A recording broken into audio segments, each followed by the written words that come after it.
काला साया। यूं तो बनारस घाट अपनी खूबसूरती के लिए बहुत प्रचलित है, पर घाट के किनारे कई राज लिए बैठे हैं। ये कहानी शुरू होती है बनारस के घाट के पास बने ममता निवास से, जहां प्रिया लाल जोड़े में ममता के घर उसकी बहू बनकर आती है। आओ आओ बहू, घर को अपने पैरों से पवित्र करो। ममता घर की दहलीज पार कर ही रही होती है कि अचानक एक बहुत गंदी सी बास पूरे घर में फैल जाती है।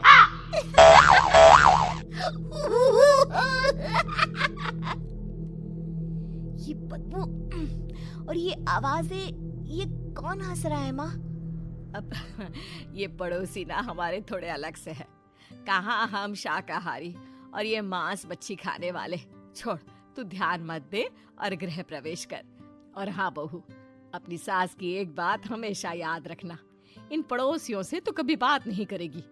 अच्छे लोग नहीं है ये। अपनी सास की ये बात मानेगी ना बेटा?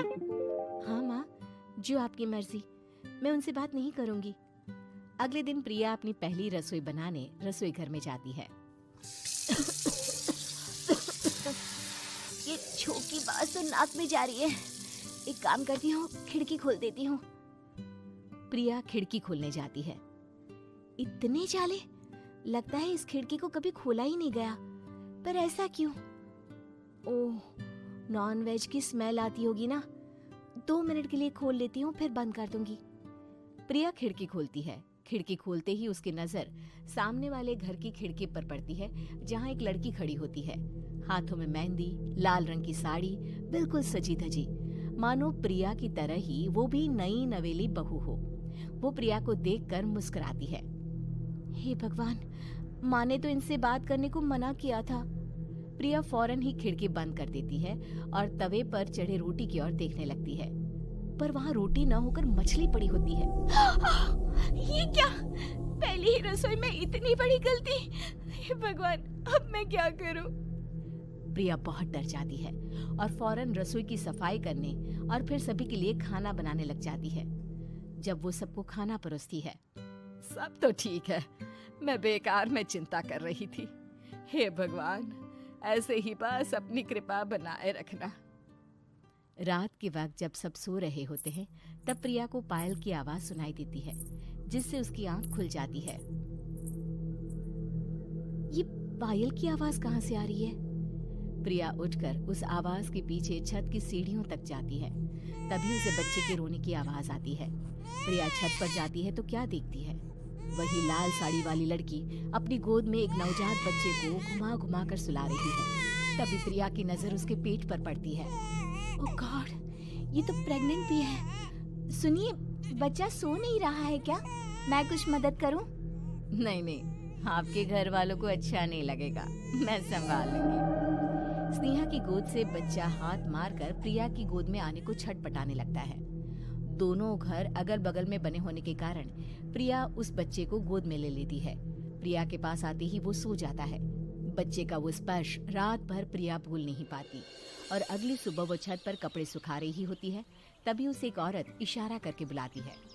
स्नेहा कह रही थी बाबू तुम्हारी गोद में आते ही सो गया। मैं गौरी, स्नेहा की माँ हूँ। बहू, घर आना, बाबू को खिला भी लेना। शाम को जब घर पर कोई नहीं रहता, बच्चे से मिलने के लिए प्रिया छिपकर अपनी पड़ोसन के घर चली जाती है और कुछ देर बच्चे को खिलाकर वापस लौट आती है। इसके कुछ दिन बाद ही प्रिया को पता चलता है कि वो माँ बनने वाली है। ममता की खुशी का ठिकाना नहीं रहता।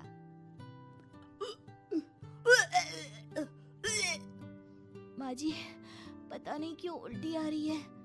प्रिया भागती हुई वॉशरूम में जाती है तो हरे और लाल रंग की उल्टी करती है। उस उल्टी में से कीड़े निकलते हैं। ये क्या? खून और ये कीड़े! माँ! माँ!